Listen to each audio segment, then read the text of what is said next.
ಓಂ ಶಾಂತಿ. ಓಂ ಶಾಂತಿ. ಇವತ್ತಿನ ವಿಷಯ ಗಾಂಧರ್ವ ವಿವಾಹ ಅಂತ. ವಿವಾಹ ಅಂತಂದ್ರೆ ಏನು?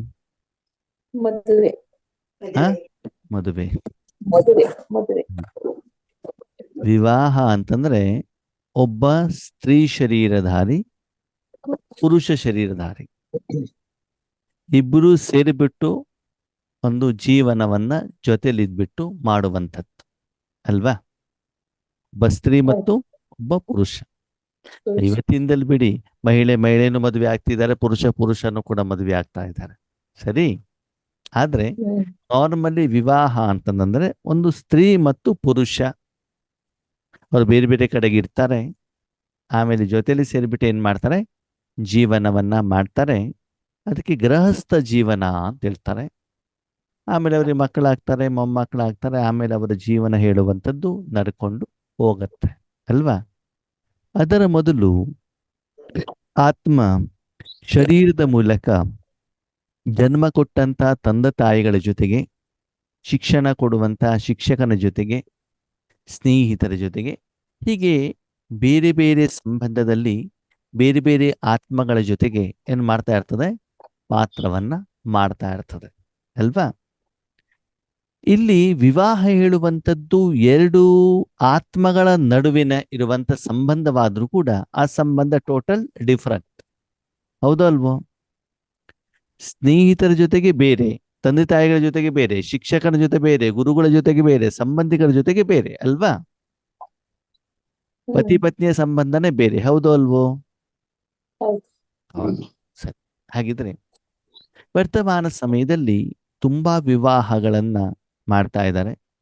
ಅಗ್ನಿ ಸಾಕ್ಷಿಯಾಗಿ ದೇವರನ್ನ ಎದುರುಗಡೆ ಇಟ್ಕೊಂಡು ಬ್ರಾಹ್ಮಣರ ಸಮ್ಮುಖದಲ್ಲಿ ವಿವಾಹವನ್ನು ಮಾಡಿದಾಗ ವೈವಾಹಿಕ ಜೀವನವನ್ನ ನಡೆಸಲಿಕ್ಕೆ ಸಮಾಜ ಅವರಿಗೆ ಪರ್ಮಿಷನ್ ಕೊಟ್ಟ ಹಾಗೆ. ಆಮೇಲೆ ಅವ್ರೇನ್ ಮಾಡ್ಬೋದು? ಆ ಜೀವನದಲ್ಲಿ ಮುಂದುವರಿಬಹುದು ಅಲ್ವಾ? ಸರಿ. ಹಾಗಿದ್ರೆ ಗಾಂಧರ್ವ ವಿವಾಹ ಅಂತಂದೇನು? ಗಂಧರ್ವರು ಅಂತಂದ್ರೆ ಯಾರು?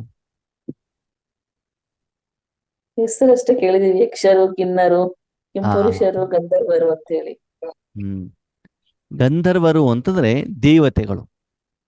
ದೇವತೆ. ನಾವೆಲ್ಲ ಯಾರು? ಮನುಷ್ಯರು ಅಲ್ವಾ? ದೇವತೆಗಳಲ್ಲಿದ್ರು ಸತ್ಯುಗ ತ್ರೈತಾಯುಗದ. ವಿಶೇಷವಾಗಿ ಬಾಳ್ತಾರೆ ಮುಖ್ಯವಾದಂತಹ ಒಂದು ಸ್ವರ್ಗ ಅನ್ನೋದು ಸತ್ಯುಗನೇ ಅಲ್ವಾ? ತ್ರೈತಾಯುಗ ಹೇಳುವಂಥದ್ದು ಸೆಮಿ ಸ್ವರ್ಗ ಅಂದ್ರೆ ಎರಡು ಕಲೆ ಏನಾಗಿರ್ತದಲ್ಲಿ ಕಡಿಮೆ ಆಗಿರ್ತದೆ. ಗಂಧರ್ವರು ಅಲ್ಲೂ ಕೂಡ ಮದುವೆ ಹೇಳೋದು ಆಗ್ತಾ ಇತ್ತು. ಹಾಗಿದ್ರೆ ವರ್ತಮಾನ ಸಮಯದ ವಿವಾಹಕ್ಕೂ ಗಂಧರ್ವರ ವಿವಾಹಕ್ಕೂ ಏನು ವ್ಯತ್ಯಾಸ? ಅಲ್ಲಿ ಪವಿತ್ರತೆ ಇರುತ್ತದೆ, ಇಲ್ಲಿ ವಿಕಾರ ಇರ್ತದೆ. ಇಲ್ಲಿ ವಿವಾಹದಲ್ಲಿ ಏನಾಗ್ತದೆ? ವಿಕಾರ ಇರುವಂತ ಕಾರಣದಿಂದ ಎರಡು ಶರೀರದ ನಡುವೆ ಒಂದು ಕಾಮನೆ ಹೇಳುವಂಥದ್ದು ಇರ್ತದೆ. ಅಲ್ಲಿ ಒಬ್ಬರಿಗೆ ಇನ್ನೊಬ್ಬರ ಮೇಲೆ ಪ್ರೀತಿ ಇರ್ತದೆ, ವಿಶ್ವಾಸ ಇರುತ್ತೆ, ಸ್ನೇಹ ಇರ್ತದೆ, ಒಡನಾಟ ಇರ್ತದೆ, ಜೊತೆ ಇರ್ತದೆ, ಎಲ್ಲ ಇರ್ತದೆ. ಆದಲ್ಲಿ ಕಾಮ ವಿಕಾರ ಇರೋದಿಲ್ಲ. ಕೌಟುಂಬಿಕ ಜೀವನ ಇರ್ತದೆ, ಗೃಹಸ್ಥ ಜೀವನ ಇರುತ್ತೆ, ಮಕ್ಕಳು ಕೂಡ ಆಗ್ತಾರೆ, ಕುಟುಂಬನೂ ಕೂಡ ಇರುತ್ತೆ. ಅದೇನಿರೋದಿಲ್ಲ? ಶಾರೀರಿಕವಾದಂತ ಸಂಬಂಧ ಹೇಳುವಂಥದ್ದಲ್ಲಿ ಇರೋದಿಲ್ಲ. ಅದಕ್ಕೆ ಏನ್ ಹೇಳ್ತಾರೆ? ಗಂಧರ್ವರ ವಿವಾಹ, ಗಾಂಧರ್ವ ವಿವಾಹ ಅಂತ ಹೇಳ್ತಾರೆ ಅಲ್ವಾ? ಹಾಗೆ ಇಲ್ಲೂ ಕೂಡ ಬಾಬಾ ಏನ್ ಹೇಳ್ತಾರೆ? ಕೆಲವೊಂದು ಸಮಯ ಸಂದರ್ಭದಲ್ಲಿ ಈಶ್ವರೀಯ ಸೇವಾರ್ಥನೂ ಕೂಡ ನಾವು ಗಾಂಧರ್ವ ವಿವಾಹವನ್ನ ಮಾಡಿಕೊಳ್ಳಬಹುದು. ಅಂದ್ರೆ ನಾವು ಮಾಡ್ಕೊಳ್ಳುವಂಗಿಲ್ಲ, ಬಾಬಾ ಪರ್ಮಿಷನ್ ಕೊಟ್ಟರೆ ಮಾತ್ರ ಮಾಡ್ಕೊಳ್ಬಹುದು ಅಂದ ತಕ್ಷಣ ಅದು ಮಾಡ್ಕೊಂಡ್ಬಿಟ್ಟಾರೆ. ಅದಕ್ಕೆ ಒಂದು ಉದಾಹರಣೆ ಏನು ಅಂತಂದ್ರೆ, ಒಂದ್ಸಲ ನಮ್ಮ ರಮೇಶ್ ಭಾಯಿ ಅಂತ ಬಿಟ್ಟು ಇವಾಗಿಲ್ಲ, ಅವರು ಚಾರ್ಟರ್ಡ್ ಅಕೌಂಟೆಂಟ್ಸ್ ಮುಂಬೈನಲ್ಲಿದ್ದರು. ಅವರನ್ನ ಬ್ರಹ್ಮಬಾಬಾ ಕರೆಸ್ಬಿಟ್ಟು ಒಬ್ರು ಹುಡುಗಿ ಅಂತಂದ್ರೆ ಅವರ ಹೆಸರು ಗೀತಾ ಬೆಹನ್ ಅಂತ, ಸರಿನಾ? ಬಾಬಾ ಕರೆದ್ಬಿಟ್ಟು ಮಗು ನೀನು ಮದುವೆ ಆಗ್ಬೇಕು ಅಂತಂದ್ರು. ರಮೇಶ್ ಬಾಯಿಗೆ ಶಾಕ್. ಏನು ಬಾಬಾ ನೀವು ಮದುವೆ ಆಗುವಂತೆ ಬಿಟ್ಟು ಹೇಳ್ತಾ ಇದ್ದೀರಿ? ಪ್ರತಿದಿನ ಮುರಳಿಯಲ್ಲಿ ನೋಡಿದ್ರೆ ಕಾಮ ವಿಕಾರವನ್ನು ತ್ಯಾಗ ಮಾಡಬೇಕು ಅಂತ ಹೇಳ್ತೀರಾ, ಇಲ್ಲಿ ನೋಡಿದ್ರೆ ಮದುವೆ ಆಗ್ಬೇಕು ಅಂತ ಬಿಟ್ಟು ಹೇಳ್ತೀರಾ, ಏನಿದು ಸಮಾಚಾರ ಅಂತ ಕೇಳ್ತಾರೆ. ಹಾಗೆ ಹೇಳ್ತಾರೆ, ನೋಡು, ಆ ಆತ್ಮ ಲೌಕಿಕದಲ್ಲಿದೆ, ಅವರು ಈಶ್ವರಿ ಸೇವೆ ಮಾಡಬೇಕಾಗಿದೆ, ಅವರಿಗೆ ಬಂಧನ ಇದೆ, ಲೌಕಿಕದವರು ಅವರ ಮದುವೆ ಆಗಬೇಕು ಅಂತ ಬಿಟ್ಟು ಹೇಳ್ತಾ ಇದ್ದಾರೆ. ಅದಕ್ಕಾಗಿ ನೀನು ಅವರನ್ನು ಮದುವೆ ಆಗ. ಮದುವೆ ಆದರೂ ಕೂಡ ನಿಮ್ಮ ಮತ್ತು ಅವರ ನಡುವಿನ ಸಂಬಂಧ ಸಹೋದರ ಸಹೋದರಿಯ ಸಂಬಂಧನೇ ಇರ್ತದೆ ಹೊರತು ಅಲ್ಲಿ ವೈವಾಹಿಕ ಸಂಬಂಧ ಹೇಳುವಂಥದ್ದು ಇರೋದಿಲ್ಲ. ಪ್ರಾಪಂಚಿಕ ದೃಷ್ಟಿಯಲ್ಲಿ ನೀವು ಪತಿ ಪತ್ನಿಯರಾದರೂ ಕೂಡ ನೀವು ವೈಯಕ್ತಿಕವಾಗಿ ಸಹೋದರ ಸಹೋದರಿನೇ. ಈಶ್ವರಿಯ ಸೇವಾರ್ಥ ಅವರನ್ನ ಬಂಧನ ಮುಕ್ತರನ್ನಾಗಿ ಮಾಡುವುದಕ್ಕೋಸ್ಕರ ನೀವೇನ್ ಮಾಡ್ಬೇಕಾಗತ್ತೆ, ಅವರನ್ನ ಮದುವೆ ಆಗ್ಬೇಕಾಗ್ತದೆ ಅಂತ ಬಾಬಾ ಹೇಳಿ ಬಾಬಾನೇ ನಿಲ್ಲಿಸ್ಬಿಟ್ಟು ಅವರನ್ನ ಮದುವೆ ಮಾಡಿಸಿದ್ರು. ಆಮೇಲೆ ಗೀತಾ ಬೆಹನ್ನು ಕೂಡ ಯಜ್ಞಕ್ಕೆ ಬಂದ್ರು, ಅವರೂ ಕೂಡ ಸೇವೆಯನ್ನ ಮಾಡಿದ್ರು. ರಮೇಶ್ ಬಾಯಿನೂ ಕೂಡ ಅಂತಿಮ ಸಮಯದವರೆಗೆ ಸೇವೆಯನ್ನ ಮಾಡಿದ್ರು. ಅಂದ್ರೆ ಬ್ರಹ್ಮ ಬಾಬಾ ಅವರ ಸಮ್ಮುಖದಲ್ಲಿ ವಿಶ್ವ ಸೇವೆಗೋಸ್ಕರ ಅವರನ್ನ ಬಾಬಾ ಏನ್ ಮಾಡಿದ್ರು, ಮದುವೆಯನ್ನು ಮಾಡಿಸಿದಾಗ ಅಲ್ಲಿ ಅವರ ನಡುವಿನ ಸಂಬಂಧ ಏನಿತ್ತು, ಸಹೋದರ ಸಹೋದರಿಯರ ಸಂಬಂಧ ಇತ್ತು. ಅದಕ್ಕೆ ಇಲ್ಲಿ ಬಾಬಾ ಹೇಳ್ತಾರೆ ಗಾಂಧರ್ವ ವಿವಾಹ ಅಂತಂದ್ರೆ ಪ್ರಾಪಂಚಿಕವಾಗಿ ನೀವು ಪತಿ ಪತ್ನಿಯರಾಗಿದ್ದರೂ ಕೂಡ ಸಮಾಜದ ದೃಷ್ಟಿಯಿಂದ ನಿಮ್ಮ ನಡುವೆ ವಿಕಾರದ ಆಸಕ್ತಿ, ಅಟ್ರಾಕ್ಷನ್, ಸಂಬಂಧ ಹೇಳುವಂಥದ್ದು ಇರಕೂಡದು. ಆ ರೀತಿ ನೀವು ಜೀವನವನ್ನು ಮಾಡಿದರೆ ಅದಕ್ಕೇನು ಹೇಳ್ತಾರೆ ಬಾಬಾ, ಗಾಂಧರ್ವ ವಿವಾಹ. ಒಂದು ವೇಳೆ ನೀವು ಮದುವೆ ಆಗ್ಬಿಟ್ಟಿದ್ದೀರಿ, ಆಮೇಲೆ ನಿಮ್ಗೆ ಈಶ್ವರಿ ಜ್ಞಾನ ಸಿಕ್ಕಿದೆ, ಅದಕ್ಕೆ ಬಾಬಾ ಹೇಳ್ತಾರೆ ನಿಮ್ಮ ನಡುವೆ ಏನಿರ್ಬೇಕಂತೆ, ಜ್ಞಾನದ ಖಡ್ಗ ಇರಬೇಕು, ವಿಕಾರದಲ್ಲಿ ಹೋಗಬಾರದು. ಕಾಮ ವಿಕಾರ ಹೇಳುವಂಥದ್ದು ಬೆಂಕಿ, ಅದಕ್ಕೆ ಹತ್ತಿ ಕೊಟ್ಬಿಟ್ಟು ಚೆನ್ನಾಗಿ ಉರ್ಕೊಂಡು ಹೋಗ್ಬಿಡ್ತದಂತೆ ಅಲ್ವಾ. ಅದಕ್ಕಾಗಿ ಯಾರು ಯೋಗಾಗ್ನಿಯಿಂದ ತಮ್ಮ ಕಾಮ ವಿಕಾರದ ಮೇಲೆ ಜಯವನ್ನ ಪ್ರಾಪ್ತಿ ಮಾಡ್ತಾರೋ, ಮತ್ತು ಪ್ರಾಪಂಚಿಕವಾಗಿ ಅವರು ಪತಿ ಪತ್ನಿಯರಾಗಿರ್ತಾರೆ, ಆದರೆ ಈಶ್ವರಿ ಸೇವೆಯಲ್ಲಿ ಅವರು ನಿಮಿತ್ತರಾಗಿರ್ತಾರೆ. ಅವ್ರಿಗೇನು ಹೇಳ್ತಾರೆ ಬಾಬಾ, ಗಾಂಧರ್ವ ವಿವಾಹ.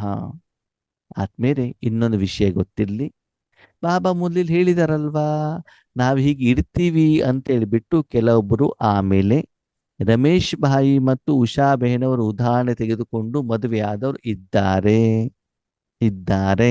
ಆದರೆ ಮದುವೆ ಆಗ್ಬಿಟ್ಟು ಮಕ್ಕಳು ಮಾಡ್ಕೊಂಡವರು ಇದ್ದಾರೆ. ಅದಕ್ಕೆ ಗಾಂಧರ್ವ ವಿವಾಹ ಅಂತ ಹೇಳೋದಿಲ್ಲ. ಓಕೆನಾ? ಅದಕ್ಕಾಗಿ ಗಾಂಧರ್ವ ವಿವಾಹ ಅಂತಂದೇನು, ಅಲ್ಲಿ ವಿಕಾರ ಹೇಳುವಂಥದ್ದು ಇರಬಾರದು, ಆದರೆ ಪತಿ ಪತ್ನಿಯರು ಆಗಿರಬೇಕು. ಹಾಗೆ ಇಲ್ಲೂ ಕೂಡ ನೀವು ಭಗವಂತನ ಜೊತೆಗೆ ಲವ್ ಮ್ಯಾರೇಜ್ ಮಾಡ್ಕೊಳ್ಬಹುದು, ಆದರೆ ಕಾಮ ಕ್ರೋಧ ಲೋಭ ಮೋಹ ಅಹಂಕಾರ ನಿಮ್ಮ ಮನಸ್ಸಿನಲ್ಲಿ ಏನಾಗಬಾರ್ದು, ಇರಕೂಡದು. ಲೋಭ ಮೋಹನೂ ಕೂಡ ಇರಬಾರದು. ಪ್ರಿಯತಮನ ರೂಪದಲ್ಲಿ, ಜೊತೆಗಾರನ ರೂಪದಲ್ಲಿ ಭಗವಂತನನ್ನ ಜೊತೆಯಲ್ಲಿ ಇಟ್ಕೊಳ್ಳಿಕ್ಕೆ ಏನೂ ತೊಂದರೆ ಇಲ್ಲ. ವಿಶೇಷವಾಗಿ ಈ ಗಾಂಧರ್ವ ವಿವಾಹದ ವಿಷಯದಲ್ಲಿ ಭಗವಂತನಿಗಿಂತ ಶರೀರಧಾರಿಗಳ ಜೊತೆಗೆ ಏನಿದೆ ಆ ಸಂಬಂಧ, ಅದಕ್ಕೆ ಬಾಬಾ ಹೇಳ್ತಾರೆ ಒಂದು ಮನೆಯಲ್ಲಿ ಹಂಸ ಮತ್ತು ಕೊಕ್ಕರೆ ಎರಡು ಜೊತೆಲಿ ಇರ್ಲಿಕ್ಕೆ ಸಾಧ್ಯವಿಲ್ಲ ಅಂತ.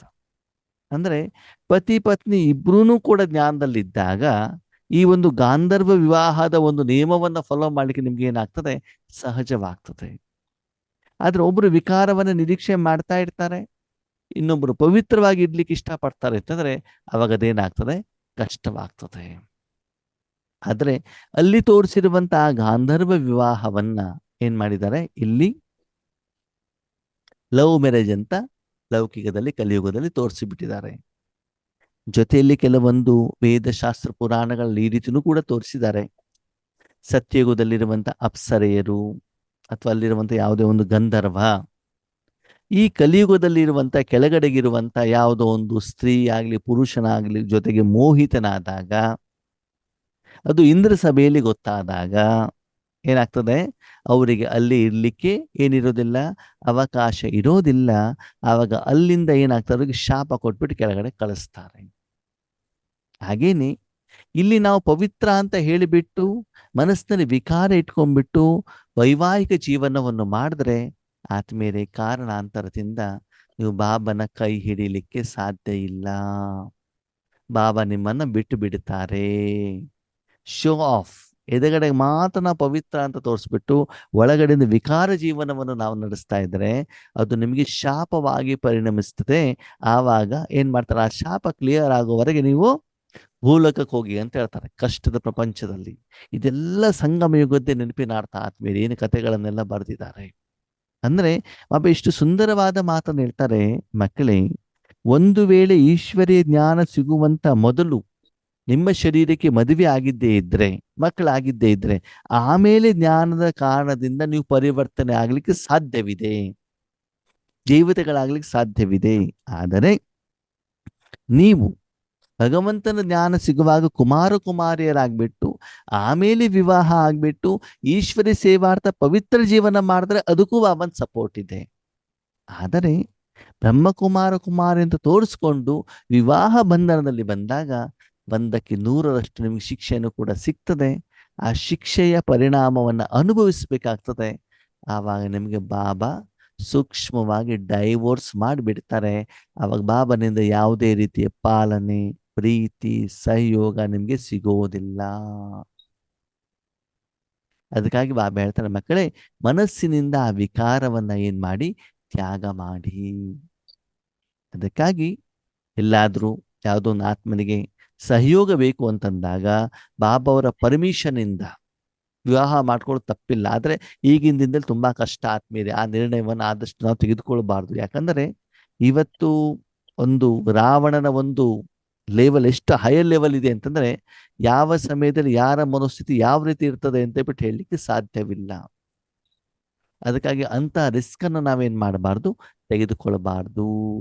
ಆದಷ್ಟು ಪವಿತ್ರವಾಗಿರುವಂತಹ ಒಂದು ಜೀವನವನ್ನು ನಡೆಸುವಂತ ಪ್ರಯತ್ನವನ್ನ ಮಾಡಬೇಕು. ಕೆಲವೊಂದ್ಸಲ ಏನಾಗ್ತದೆ, ಈಶ್ವರಿ ಜೀವನದಲ್ಲೂ ಕೂಡ ಹೊಸದಾಗಿ ಜ್ಞಾನಕ್ಕೆ ಬಂದಾಗ ಒಂದು ನಶೆ ಇರ್ತದೆ. ನಶೆ ಇದ್ದಾಗ ಏನಾಗುತ್ತೆ, ನಾವು ಪವಿತ್ರವಾಗಿರ್ಬೇಕು ಅಂತ ಬಿಟ್ಟು ಅನ್ಸತ್ತೆ. ಮುಂದೆ ಹೋಗ್ತಾ ಹೋಗ್ತಾ ಹೋಗ್ತಾ ತಂದೆಯ ಪಾಲನೆ ಕಡಿಮೆ ಆಗ್ಬಿಡ್ತದೆ. ನಮ್ಮ ಕಾಲ ಮೇಲೆ ನಾವು ನಿಂತ್ಕೊಳ್ಬೇಕಾಗ್ತದೆ. ಬಾಬನ ಸಂಯೋಗ ಸಿಗದಿದ್ದಾಗ ಆವಾಗ ಮನಸ್ಸು ವಿಕಾರದ ಕಡೆಗೆ ಹೋಗ್ಬಿಡ್ತದೆ.